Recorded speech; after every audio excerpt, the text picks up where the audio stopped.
문제는 말이 되게 긴데 천천히 그 뜻을 한번 잘 살펴볼게요. 1번 같은 경우는 5개의 수를 포함하는 녹색 사각형을 만들면 이라고 했어요. 녹색 사각형 지금 이 부분 보면 되는 거죠. 이 부분을 보면 되는 건데 이 부분에 들어있는 수의 합이 항상 가운데 있는 수의 5배와 같음을 설명하시오라고 했어요. 그러니까 예를 들어서 지금 이 문제에 나와 있는 화면 그대로 본다면 가운데 있는 수가 14잖아요. 그쵸? 그래서 여기 들어있는 모든 수 7, 13, 14, 15, 21 얘네들의 합이 가운데 있는 14 곱하기 5와 같다라는 얘기인 거거든요. 자, 한번 보세요. 7 더하기 13 하면 20. 그 다음에 14 더하기 15 하면 29. 에다가 21을 더해주면 50이죠. 거기다 20까지 더하면 70. 14 곱하기 5도 70. 맞죠? 근데 이게 지금 요 문제에 나와 있는 이 경우만 특별하게 되는 게 아니라 항상 된다라는 거를 설명하라는 뜻이에요. 그렇다면 우리가 적절하게 문자를 이용해서 이렇게 된다라는 것을 밝혀 주어야겠죠. 따라서 뭐 예를 들어서 아무래도 기준을 잘 잡는 것이 중요한데 아무래도 이 14를 기준으로 잡아준다면 일주일은 7일마다 돌아오잖아요. 그래서 이 얘를 지금 쌤이 뭐라고 했냐면 이 14를 x라고 잡자. 그러면 이 바로 위에 있는 그 전주 같은 경우는 x에서 7을 빼면 될 거고 다음 주는 x에서 7을 더하면 될 거고요. 전날은 x-1 하면 되고 다음 날은 x 플러스 1 하면 되지 않을까요? 따라서 이렇게 표현하면 좋겠다. 이 사각형 안에 있는 가장 작은 수는 x-7이고 그 다음으로 x-1 다음 x 다음 x 플러스 1 다음 가장 큰 거 x 플러스 7 얘네들 잘 계산을 해보면요. 여기 보이나요?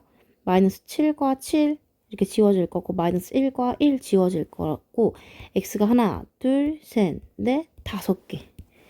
즉, 이 다항식의 합은 5x가 될 거예요.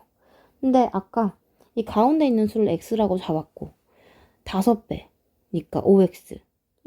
즉, 이 5번에 1번이 설명하는 녹색 사각형 5개의 수를 포함하는 녹색 사각형을 만들었을 때 사각형 안에 있는 수의 합 얘랑 가운데 있는 수의 5배가 항상 같다라는 것을 우리가 이렇게 식을 통해서 보일 수 있었습니다.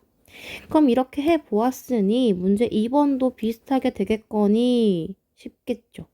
그래서 문제 2번도 비슷한 방법으로 풀어보면 되겠어요. 그러니까 예를 들어서 문제 2번 같은 경우는 파란색으로 표시되어 있는데 이렇게 4개의 수를 포함하는 사각형을 만들면 대각선에 있는 두 수의 곱의 차가 항상 7이 된대요. 아, 대각선끼리 해야 되겠구나. 그럼 얘도 어떤 특정한 문자를 이용해서 표현을 해야겠죠.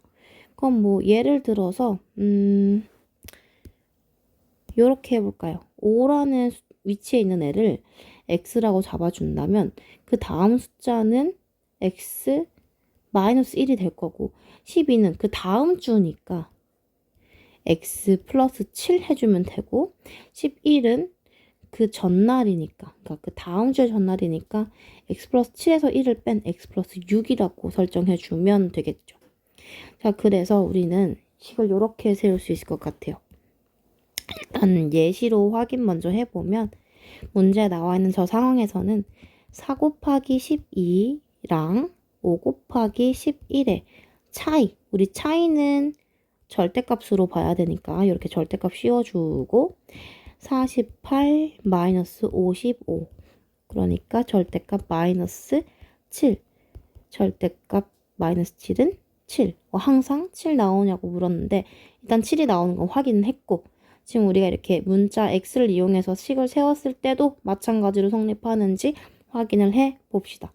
자, 그러면 절대값을 씌운 다음에 x 곱하기 x 플러스 u에서 x-1 곱하기 x 플러스 7을 한번 잘 빼봅시다. 그럼 먼저 x 곱하기 x 플러스 6은 x제곱 플러스 6x가 될 거고, 여기에서 빼야죠. 누굴 뺄 거냐면 x-1 곱하기 x 플러스 7. 자, 전개하면 x제곱 플러스 6x 마이너스 7. 뺄셈, 다항식에 뺄셈을 해주면 x제곱 플러스 6x 마이너스 x제곱 마이너스 6x 플러스 7. 동량끼리 계산, 그러면 7만 남겠네요. 는 7. 이렇게 설명을 해줄 수 있겠어요.